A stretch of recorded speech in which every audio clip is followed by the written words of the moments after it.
everyone, welcome to our classes. Today we are going to start new chapter inverse trigonometric function. In our previous chapter we have studied about the concept of function, types of function, composition of functions and inverse of function. Now we shall study in this chapter trigonometric functions being periodic are not bijection, so they are not invertible. But if we restrict their domain and codomain, they can become 1, 1 and onto. We can make them invertible. So let us start. Suppose we have a function sin x. Range is r to r. Now, अब हमें ये देखना है कि क्या sin x का inverse function possible है. तो इनवर्स फंक्शन पॉसिबल होने के लिए फंक्शन का 1, 1 एंड ऑन टू होना कंपलसरी है. तो जैसे आप देख सकते हैं, अगर मैं sin x के लिए बात करूं तो आप -पाई 0 +पाई एंड देन 2 पाई पे अगर वैल्यू देखेंगे तो सबकी वैल्यू आपको 0 फाइंड आउट होती है. सपोज a टू b अगर आपको मैपिंग करनी है तो अगर आप इसके 0 -पाई पाई 2 पाई -2 पाई पर देखेंगे तो सब पर आपको क्या वैल्यू फाइंड आउट होगी, 0 वैल्यू फाइंड आउट होगी. तो आप इसको 1, 1 फंक्शन तो नहीं कह सकते हैं. Similarly for onto functions अगर हम देखें तो क्या आप sin x इक्वल्स टू 3 होगा तो आप वैल्यू फाइंड आउट कर सकते हैं. हम बिल्कुल वैल्यू फाइंड आउट नहीं कर सकते हैं, जबकि ये आपको दे रखा है function r to r define है. तो अगर हमें फंक्शन को इन्वर्टेबल करना है तो हमें सबसे पहले ये पता करना है कि उसका डोमेन एंड रेंज क्या होगा. सपोज अगर मैं ये पूरा फंक्शन लेती हूँ जो आपको ग्राफ दिख रहा है, तो इसके लिए अगर हम बात करें तो इसका इनवर्स पॉसिबल नहीं है, बिकॉज फंक्शन आपका 1, 1 नहीं है. तो अगर हमें एक भी कंडीशन ऐसी पता चलती है जिसके लिए फंक्शन इनवर्स नहीं है तो हम डायरेक्टली कह सकते हैं कि फंक्शन का इनवर्स एग्जिस्ट नहीं करता है. अब यहाँ पर सबसे पहले हम बात करते हैं sin x की रेंज की. sin x का रेंज हम ऑलरेडी डिस्कस कर चुके हैं. तो sin x का जो रेंज होता है वो -1 to 1 होता है, बिकॉज आपको पता है कि -π/2 दैट मीन्स -90 एंड +90 की वैल्यूज क्या होती है. तो मैक्सिमम वैल्यू जो होगी वो 1 होगी और जो मिनिमम वैल्यू होगी वो -1 होगी. तो ये sin x से क्या हो जाएगी, रेंज हो जाएगी. अब आप ये बात क्लियर कर रहे होंगे, अगर मैं कुछ रेस्ट्रिक्शंस कर दूं डोमेन एंड कोडोमेन में तो मैं इस फंक्शन को क्या बना सकती हूँ, इन्वर्टेबल बना सकती हूँ. फॉर एग्जाम्पल अगर मैं इंटरवल -π/2 से +π/2 लेके चलती हूँ तो आप देख रहे हैं कि -π/2 से +π/2 के लिए फंक्शन क्या होगा, 1, 1 फंक्शन होगा. हम ये ऑलरेडी बता चुके हैं कि आपको क्या करना है, एक हॉरिजॉन्टल लाइन ड्रॉ करनी है. अगर हॉरिजॉन्टल लाइन सिर्फ एक पॉइंट इंटरसेक्शन मिलता है दैट मीन्स फंक्शन इज 1, 1. अभी मैं सिर्फ इतने फंक्शन की बात कर रही हूँ. तो अगर मैं -π/2 से +π/2 तक फंक्शन को रेस्ट्रिक्ट करती हूँ दैट मीन्स ये फंक्शन क्या होगा, इस कंडीशन के लिए 1, 1 फंक्शन होगा. सिमिलरली ये ऑन टू फंक्शन भी होगा. अब अगर हम देखें, अगर हम -π/2 से 3π/2 लेते हैं, अगर हम -π/2 से 3π/2 लेते हैं तो इसके लिए भी ये फंक्शन क्या होगा, 1, 1 फंक्शन होगा. सिमिलरली कुछ बच्चे कह सकते हैं कि हम -3/2 से -π/2 तक लेते हैं तो इसके लिए भी फंक्शन क्या होगा, 1, 1 होगा. बट हमें क्या करना है, इन सभी केसेस के लिए फंक्शन 1, 1 तो होगा, पर हम अभी बात करेंगे प्रिंसिपल वैल्यू ब्रांच या फिर प्रिंसिपल ब्रांच वैल्यू की, जो होगी आपकी -π/2 से π/2. हम सिर्फ इसके लिए फंक्शन पढ़ेंगे. डेफिनेटली फंक्शन इसके लिए और इस वाली रेंज के लिए भी 1, 1 होगा. नाउ अगर हम बात करते हैं डोमेन एंड रेंज की, तो अगर हमें इनवर्स पॉसिबल करना है, मतलब sin x का इनवर्स एग्जिस्ट करेगा, तो sin इनवर्स x आपके लिए 1 एंड -π/2 से π/2 ये इसके रेंज एंड डोमेन हो जाएंगे. तो यहाँ पर हमारे पास डोमेन हो जाएंगे, हम π/2 से 3π/2, इस डोमेन के लिए भी फंक्शन को 1 1 बोलेंगे।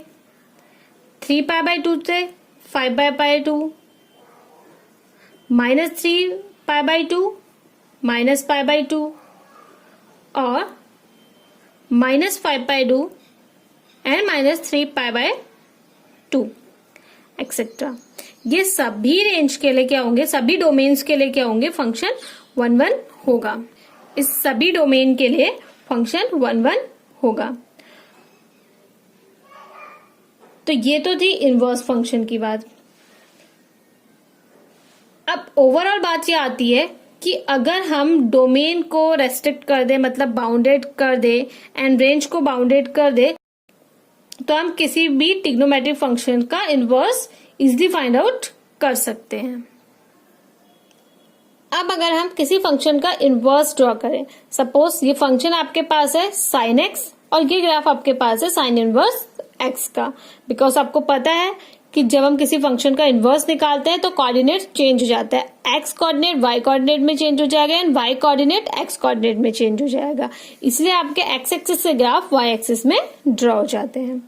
और साथ ही जो इनवर्स अगर आप ड्रॉ करते हैं तो आप देखते हैं कि ये एक दूसरे के मिरर इमेज बनते हैं। तो यहाँ पर मिरर का काम ये जो लाइन है y = x ये कर रही है। तो कोई भी फंक्शन अपने इनवर्स फंक्शन का मिरर इमेज होता है। तो so we can say overall a general sine function is a bijection in the interval 2n - 1 π/2 and 2n + 1 π/2 for every n belongs to capital N। और यहाँ पर -π/2 to π/2 ये आपके लिए होता है प्रिंसिपल वैल्यू ऑफ ब्रांच या फिर प्रिंसिपल ब्रांच वैल्यू भी आप इसे बोल सकते हैं। अब आपको कुछ बातें नोट करनी है। साइन इनवर्स x को कभी भी आप 1/sin x राइट डाउन नहीं कर सकते हैं। सिमिलरली साइन इनवर्स x के होल स्क्वायर को आप साइन -2x इस तरीके से डिफाइन नहीं कर सकते हैं। एंड अगर आपका sine of sine inverse x write down करना है तो ये आपका x आएगा, इनवर्स एंड साइन कोलैप्स हो जाते हैं। For all x belongs to -1 to 1, -1 to 1, that means mod of x is less than equals to 1। Clear है? Similarly sine inverse sine y है, अगर ऐसा आपके पास केस है तो it is written as y for all y belongs to -π/2 to π/2, that means mod of y is less than equals to π/2। Now ये आपके लिए सबसे इंपॉर्टेंट है, आपको ये चार्ट लर्न करना है। अगर आपने ये चार्ट लर्न कर लिया तो ये मानिए कि आपकी आधे से ज्यादा प्रॉब्लम सॉल्व हो चुकी है। तो यहाँ पर मैंने कुछ फंक्शंस लिख रखे हैं, sine inverse x, cos inverse, tan inverse, cot inverse, sec inverse and cosec inverse. ये सब इसके डोमेन है, -1 to 1 साइन के लिए, -1 to 1 सिमिलरली कॉस के लिए एंड टैन कॉट सेक के लिए। सही है, रेंज मेंशन कर रखी है। और most important principle value branch, ये आपकी मोस्ट इंपॉर्टेंट है। अगर आपने ये लर्न कर लिया है तो डेफिनेटली बहुत सारे न्यूमेरिकल्स इजिली आप सॉल्व कर सकते हैं।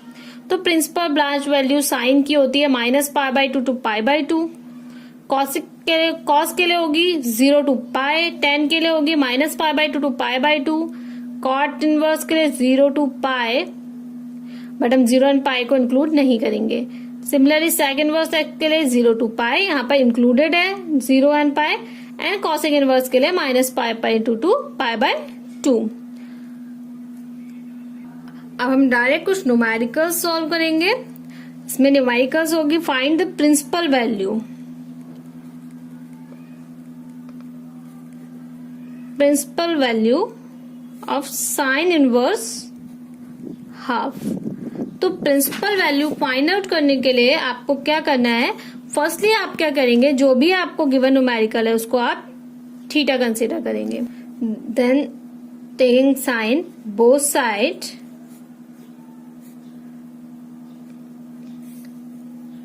sine and sine inverse collapse, remaining is half equals to sin theta. तो हाफ को आप साइन के टर्म में रिप्रेजेंट कर देंगे, that means sine pi by 6 equals to sine theta. अब आप कंपेयर करेंगे तो theta equals to pi by 6 आपको फाइंड आउट हो जाएगा. बट आप इसे चेक करेंगे क्या pi by 6 under the range है या नहीं है. तो pi by 6 belongs to minus pi by 2 से पाई बाय 2. तो पाई बाय 6 इस रेंज में बिलोंग कर रहा है, दैट मीन्स इसका आंसर क्या हो जाएगा पाई बाय 6. इसी तरीके से हम नेक्स्ट क्वेश्चन ट्राई करते हैं.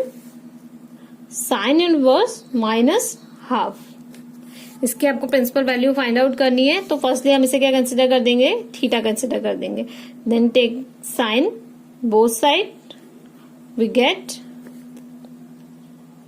Sign theta. Sine and sine inverse collapse, remaining is minus half equals to sine theta. अब हमारे पास बचा माइनस हाफ. तो इस हाफ को हम लिख सकते हैं माइनस साइन पाई बाय 6 और ये आपका sine theta. Minus sine theta is also return as sine minus theta और by comparison theta equals to minus pi by 6 और ये आपका रेंज के अंदर लाई कर रहा है. Minus pi by 6 belongs to minus pi by 2 से pi by 2. Next question try करते हैं. Cos inverse minus 1 by root 2. तो फर्स्टली हम क्या कर लेंगे, इसे थीटा कंसिडर कर लेंगे. Then taking cos both side, remaining is minus 1 by root 2 equals to cos theta. Minus 1 by root 2 that means cos pi by 4 equals to cos theta. अब हम यहाँ पर डायरेक्ट कंपेयर नहीं कर सकते because cos minus theta equals to cos theta. That's why we can written as cos pi minus pi by 4 equals to cos theta. This implies that cos 3 pi by 4 equals to cos theta. That means theta equals to 3 pi by 4. अब आप इसे under the range भी check कर लेंगे. आपको पता होना चाहिए कि cos का रेंज क्या होता है. तो range of cos is 0 to pi और ये 0 to पाई लाई कर रहा है. Next question. By using the principal values find the values of tan inverse 1 minus cot inverse minus 1. आपको इसकी वैल्यू फाइंड आउट करनी है और आपको प्रिंसिपल वैल्यूज का ही यूज करना है. तो tan इनवर्स 1 के लिए हम सबसे पहले सॉल्व करते हैं. रिटर्न एज tan इनवर्स 1 को हम लिख देंगे tan पाई बाय 4. तो answer will B pi by 4. And similarly for